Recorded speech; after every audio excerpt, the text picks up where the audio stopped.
Mao kini ang maayong balita mahitungod kang Hesukristo nga anak sa Dios.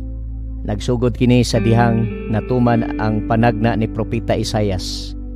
Kaniadto pa gisulat ni Isaias ang gisulti sa Dios mahitungod sa iyang anak. Kini nagaingon, ipadala ko ang akong tigbalita una kanimo aron sa pag-andam sa imong agianan. Kini nga tigbalita mao ang magwalig makusog sa kamingawan. Mag-ingon siya sa mga tao, andaman ninyo ang agianan alang sa Ginoo, tulira ang dalan nga iyang pag-aagian. Natuman kini sa pag-abot ni Juan nga tigbautismo didto sa kamingawan. Daghan ang mga tao nga miadto kaniya gikan sa tanang lungsod sa Judea, ug daghan gyud ang gikan sa Jerusalem.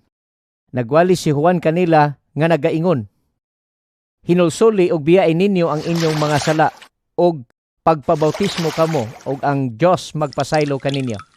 Gisugid nila ang ilang mga sala og gibautismohan niya sila didto sa suba sa Jordan.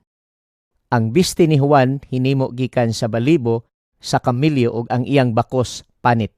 Ang iyang pagkaon dulon ug dugos. Mao kini ang iyang gisangyaw, may moabot sunod kanako nga mas gamhanan pa kay kanako ug dili gani ako takos nga mahimong iyang sulugon. Nag-ingon pa gyud siya, ako nagabautismo kaninyo sa tubig, apan siya magabautismo kaninyo sa Espiritu Santo.